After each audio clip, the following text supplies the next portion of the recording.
What is going on, guys? This is Miasin. So in the past, I made a Fire King combo video and deck profile, but without the newer support from Phantom Nightmare and Maze of Millennia, which is pretty insane because we're about to be getting Bonfire, Snake Eye Populace, the Promethean Princess, probably the craziest Link 3 we've ever seen since Summon Sorceress, and yeah, it's definitely going to break this deck because it's already the best deck in the OCG, and it might very well be the best deck in the TCG as well. So today I'm bringing you guys 3 combos as well as the updated deck profile featuring the new support. But before we go any further, a friendly reminder to smash the like and subscribe button. It really motivates me a lot to keep making videos like these. And if we can get 1,000 likes, I will be making a live stream on this deck. Now let's get right into it. So the 1-card combo is actually very flexible because you can choose to play around either Nibiru, or you can play around Soul Release, or like triple Tactic Thrust or Talent. By not, well, I mean, especially Thrust, because you're not triggering effects on standby phase if you want to, but there's a lot of different routes that you can take. And this is really going to be testing people's skill and deck building capabilities to the maximum, because in the OCG, there's already a trend going on where people are no longer playing Barong, and the reason for that is because it has that mandatory effect that you have to trigger on the standby phase, which turns on Thrust into Soul Release, which is devastating against this deck. But if you don't care about that, you can play around Nibiru instead. So yeah, you pick your poison basically. Anyways, 1-card combo. So you go normal summon the Ash. Right now, Ash is not a 1-card combo because it can't search this nasty card right here, the Snake Eye Populace. Whenever this card is added to your hand except by drawing it, you can special summon it, and then on summon, you get to search a Snake Eye spell or trap card from your deck to your hand. Like, come on, that's ridiculous. And as if that wasn't enough, whenever it's sent to from the field to the grave, or actually, whenever it is sent to the graveyard period, you get to place a fire monster from your graveyard face up in your spell and trap zone. So now we can actually use that original Sinful Spoil Snake Eye that we just searched with the Populace in order to summon the Ponyx, and Ponyx is going to be searching the Sanctuary. And then we activate that, we place the Fire King Island, destroy the Ponyx, and then we're going to be searching the Garunix, and then special summon it. And that's going to be your summon number 5. So at this point, if you get Nibiru, at least you're still destroying the Ponyx. And on your next standby phase, on the opponent's next standby phase, you're going to be triggering the effect of Barong to search the Kirin and Ponyx to recycle itself back. And you're already going to have the Garunix in your grave, so that's still going to be 2 interruptions, because the Kirin can destroy a card, and then you can overlay for the rank 8 Xyz monster. So Nibiru against the 1-card combo just doesn't do anything whatsoever. Anyways, Ash evolves into the Flamberge Dragon, and then link off into the Masquerena. Flamberge triggers to summon back 2 Snake Eyes monsters from the grave, and then we link off into the Promethean Princess, revive back the Flamberge, place the Masquerena in the spell and trap zone, and then link off into the Sunlight Wolf just for resources, because we're locked under fire only. There is nothing relevant that we can do. Like, Ambler Whale doesn't really do much of anything, so this should be enough. We can pass turn on that. As standby phase, we trigger 2 effects. So Ponyx recycle back, Barong search the Kirin, and on the opponent's turn, we have, I believe, 6 interruptions here. Or maybe not necessarily 6, but up to 6 or 7, depends on how you play it out and how you want your interruptions to be.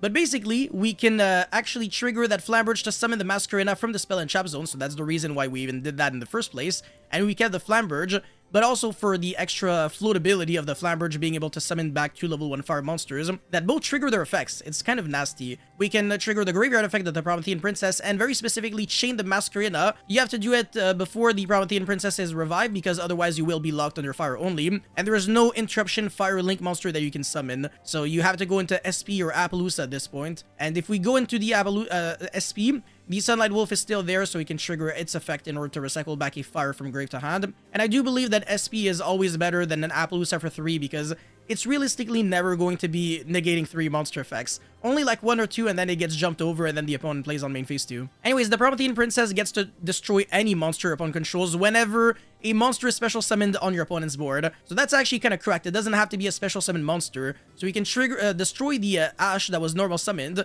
and then the special summon Populace, instead of having to destroy it so that it goes in the spell and trap zone, we straight up just banish it. And then the Sunlight Wolf is going to be recycling back the Flamberge Dragon, and the Flamberge is going to revive its revive back the Populace and the Ash, and we're going to be searching a Ponyx. And then even if our opponent keeps playing, it's not going to be doing much of anything. We still have the SP that is a double Farfa, and we can still trigger that Kirin to destroy a card, so that we can revive back the Garunix from the graveyard, and also chain block, so that if our opponent drew a Bell for turn, he won't be able to Bell the Garunix.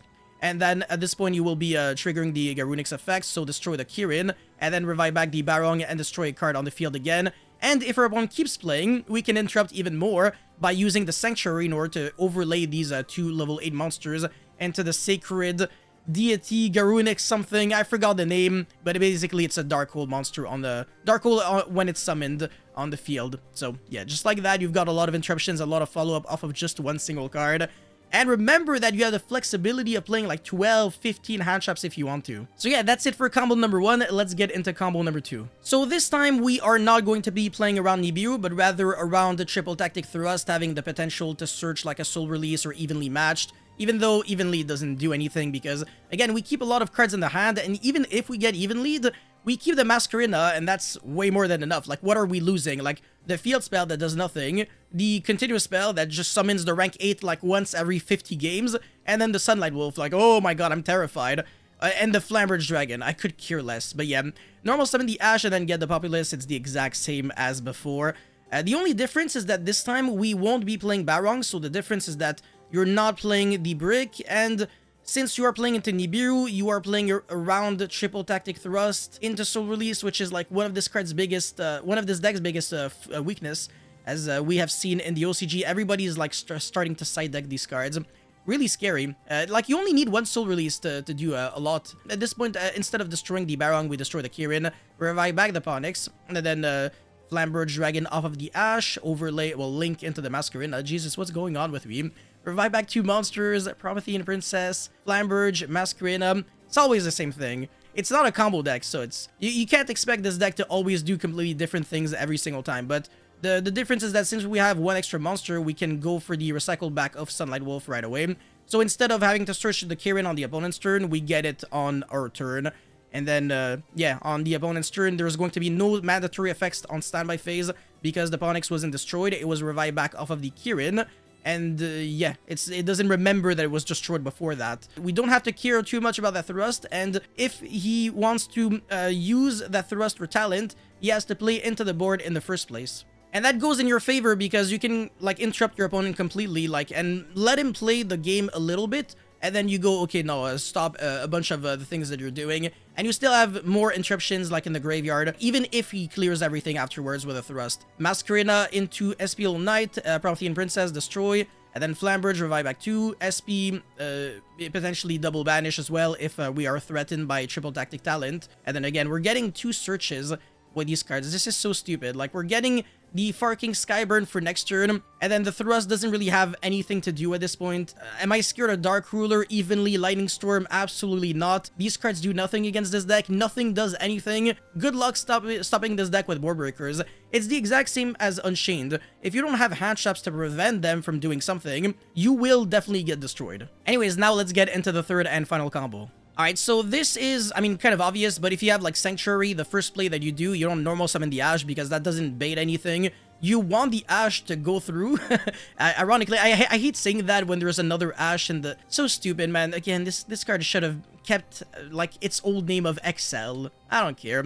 But the Sanctuary is, like, the perfect bait. It's fine if it gets Ashed. And we also want to play around Drool by it being our first search, because if the Garunix is searched and then we can destroy the Barong, we don't really care if we get Drooled. We can still play the game, no problem. But yeah, we get stopped on here, it's fine. The Ash is going to be searching for the Populace, and then we get Drooled, which is also completely fine, because this is still 3 interruptions, like 1 card. It's crazy, but Bonfire does lose to Drool, I will say that. Anyways, we get back the Populace, and then we go into the Flamberge. But we're going to be doing a slightly different route since our opponent has a Fire Engrave. We can go for the Hita, and then the Flamberge revive back 2 monsters. Make sure it's not like in these 2 zones, because the Hita does have to revive back a Fire in the zone it points to. And then revive back the Ash, because like this card literally does not hurt you. You can actually like benefit off of it. And then go into Promethean Princess. And we can revive back that Flamberge, get back the Masquerina.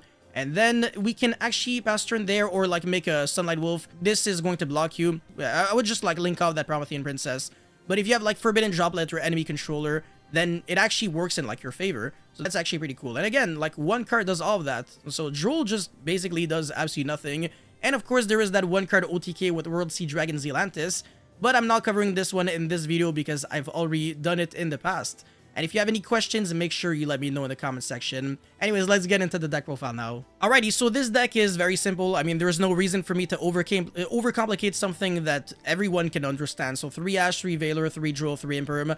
Basically just playing 12 hand traps, which can literally be anything. So don't go thinking that this is like the only way to play like your non-engine cards. It could be like a bunch of like Board Breakers as well. But I still recommend playing like 40 cards and playing the same consistency cards as I am. So I am playing 1 Flamberge, you're not trying to play any more than that. The Ash, it can be anywhere between a 1 of to a 3 of. It's really up to you, actually, but it is a normal summon, so if you draw it, you have to use it as your normal summon. Populous is kind of like a Garnet to draw, but it's still a 1 card 3 interruption, so worst case scenario, it still allows you to play the game. Bonfire, on the other hand, it gives you the flexibility of either searching the Ash or searching the Populous. So if you want to use your normal summon on the Ponyx or something else, or like the Arvata, for example, to play around Joel or Ash or whatever, then you can do that and then search the Populous that way. So you don't necessarily have to always play with 1 card, right? You can... there's infinite ways of playing this one out. But yeah, so 2 Populous, 3 Bonfire, and then 1 Arvata. You can also play 2 Arvata, but I don't recommend 3, because then you're gonna have way too many normal summons. It conflicts with Ash, so it's not really worth it. I think this is like more correct. 1 Barong, but again, you could also play 0 if you want to, or you side it out. That's also a decent option. And if you're going second, I think Barong is a little less useful. Especially since a lot of people will have the triple tactic spells at this point. But yeah, 2 Garunix, 2 Ponyx, you don't need any more. But any less might be a little dangerous, because if you're only playing 1 Garunix and it gets hit by Soul Release, then you basically have no grind game. And 1 Ponyx is completely idiotic, there's no reason to do that. And 3 is way too much when you have so many ways of getting to it, so it's completely overkill. And then 1 Skyburn, some people are playing without it, but that's kind of suicide. 3 Prosperity, if this card gets limited, you just replace the 2 extra copies with 2 triple tactic talent, and that's completely fine. 3 Kirin, obviously this is the god card.